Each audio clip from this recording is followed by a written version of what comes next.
12वां अध्याय परीक्षित का जन्म। शौनक जी ने कहा, अश्वत्थामा ने जो अत्यंत तेजस्वी ब्रह्मास्त्र चलाया था, उससे उत्तरा का गर्भ नष्ट हो गया था, परंतु भगवान ने उसे पुनः जीवित कर दिया।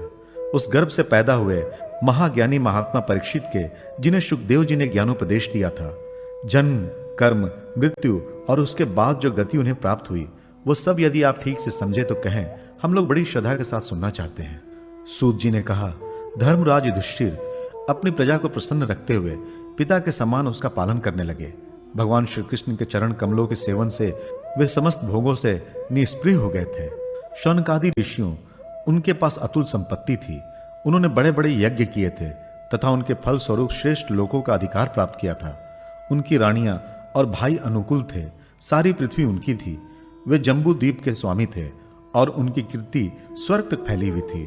उनके पास भोग की ऐसी सामग्री थी जिसके लिए देवता लोग भी लालायित रहते हैं, परंतु जैसे भूखे मनुष्य को भोजन के अतिरिक्त दूसरे पदार्थ नहीं सुहाते, वैसे ही उन्हें भगवान के सिवा दूसरी कोई वस्तु सुख नहीं देती थी।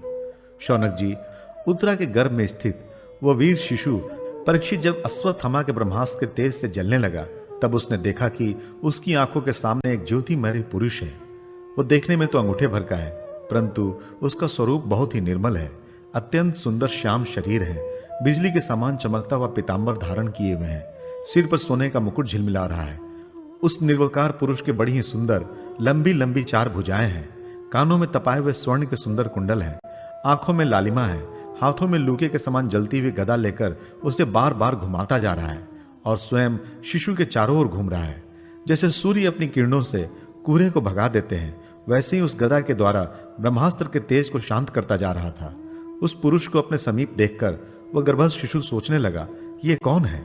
इस प्रकार उस 10 माह के गर्भस्थ शिशु के सामने ही धर्म रक्षक अप्रमेय भगवान श्री कृष्ण ब्रह्मास्त्र के तेज को शांत करने वहीं अंतर्धान हो गए। तदनंतर अनुकूल ग्रहों के उदय से युक्त समस्त सद्गुणों को विकसित करने वाले शुभ समय में पांडु के वंशधर परीक्षित का जन्म हुआ। जन्म के समय वह बालक इतना तेजस्वी दिख पड़ता था मानो स्वयं पांडु ने ही फिर से जन्म लिया हो। पौत्र के जन्म की बात सुनकर राजा युधिष्ठिर मन में बहुत प्रसन्न हुए। उन्होंने धौम्य, कृपाचार्य आदि ब्राह्मणों से मंगल वाचन और जात कर्म संस्कार करवाए। महाराज युधिष्ठिर दान के योग्य समय को जानते थे। उन्होंने प्रजातीर्थ नामक काल में अर्थात नाल काटने के पहले ही ब्राह्मणों को सुवर्ण, गौएं, पृथ्वी, गांव, उत्तम जाति के हाथी घोड़े और उत्तम अन्न का दान किया। ब्राह्मणों ने संतुष्ट होकर अत्यंत विनयी युधिष्ठिर से कहा, पुरुवंश शिरोमणे, काल की दुर्निवार गति से यह पवित्र पुरुवंश मिटना ही चाहता था, परंतु तुम लोगों पर कृपा करने के लिए भगवान विष्णु ने यह बालक देकर इसकी रक्षा कर दी, इसलिए इसका नाम विष्णु रात होगा। निसंदेह यह बालक संसार में बड़ा यशस्वी, भगवान का परम भक्त और महापुरुष होगा। युधिष्ठिर ने कहा, महात्माओं, यह बालक क्या अपने उज्जवल यश से हमारे वंश के पवित्र कीर्ति महात्मा राजर्षियों का अनुसरण करेगा? ब्राह्मणों ने कहा, धर्मराज, यह मनुपुत्र इक्ष्वाकु के समान अपनी प्रजा का पालन करेगा तथा दशरथ नंदन भगवान श्री राम के समान ब्राह्मण भक्त और सत्य प्रतिज्ञ होगा। यह उशी नर नरेश शिवी के समान दाता और शरणागत वत्सल होगा तथा यज्ञकों में दुष्यंत के पुत्र भरत के समान अपने वंश का यश फैलाएगा। धनुर्धनों में यह सहस्त्र बाहु अर्जुन और अपने दादा पार्थ के समान अग्रगण्य होगा। यह अग्नि के समान दुधर्ष और समुद्र के समान दुस्तर होगा। यह सिंह के समान पराक्रमी, हिमाचल की तरह आश्रय लेने योग्य, पृथ्वी की सदृश तितिक्षु और माता पिता के समान सहनशील होगा। इसमें पितामह ब्रह्मा के समान समता रहेगी। भगवान शंकर की तरह यह कृपालु होगा और संपूर्ण प्राणियों को आश्रय देने में यह लक्ष्मीपति भगवान विष्णु के समान होगा। यह समस्त सद्गुणों की महिमा धारण करने में श्री कृष्ण का अनुयायी होगा।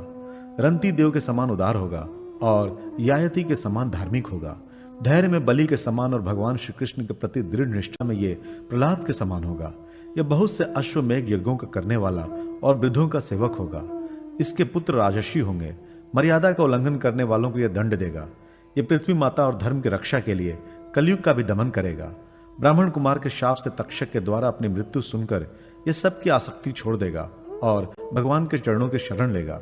राजन, व्यास नंदन सुखदेव जी से यह आत्मा के यथार्थ स्वरूप का ज्ञान प्राप्त करेगा और अंत में गंगा तट पर अपने शरीर को त्याग कर निश्चय अभय पद प्राप्त करेगा। ज्योतिष शास्त्र के विशेषज्ञ ब्राह्मण राजा युधिष्ठिर को इस प्रकार बालक के जन्म लग्न का फल बतलाकर और भेंट पूजा लेकर वे अपने अपने घर चले गए। वहीं यह बालक संसार में परीक्षित के नाम से प्रसिद्ध हुआ, क्योंकि वह समर्थ बालक गर्भ में जिस पुरुष का दर्शन पा चुका था, उसका स्मरण करता हुआ लोगों में उसी की परीक्षा करता रहता था कि देखें इनमें कौन सा वो है। जैसे शुक्ल पक्ष में दिन प्रतिदिन चंद्रमा अपनी कलाओं से पूर्ण होता हुआ बढ़ता है, वैसे ही वो राजकुमार भी अपने गुरुजनों के लालन पालन से क्रमशः अनुदित बढ़ता हुआ शीघ्र ही सयाना हो गया। इसी समय स्वजनों के वध का प्रायश्चित करने के लिए राजा युधिष्ठिर ने अश्वमेघ यज्ञ के द्वारा भगवान की आराधना करने का विचार किया, परंतु प्रजा से वसूल किए हुए कर और दंड, जुर्माने की रकम के अतिरिक्त और धन न होने के कारण वे बड़ी चिंता में पड़ गए। उनका अभिप्राय समझकर भगवान श्री कृष्ण की प्रेरणा से उनके भाई उत्तर दिशा में राजा मरुत और ब्राह्मणों द्वारा छोड़ा हुआ बहुत सा धन ले आए। उनसे यज्ञ की सामग्री एकत्र करके धर्म भीरु महाराज युधिष्ठिर ने 3 अश्वमेघ यज्ञों के द्वारा भगवान की पूजा की। युधिष्ठिर के निमंत्रण से पधारे हुए भगवान ब्राह्मणों द्वारा उनका यज्ञ संपन्न कराकर अपने सहृद पांडवों की प्रसन्नता के लिए कई महीनों तक वहीं रहे। शौनक जी, इसके बाद भाइयों सहित राजा युधिष्ठिर और द्रौपदी से अनुमति लेकर अर्जुन के साथ यदुवंशियों से घिरे हुए भगवान श्री कृष्ण ने द्वारका के लिए प्रस्थान किया।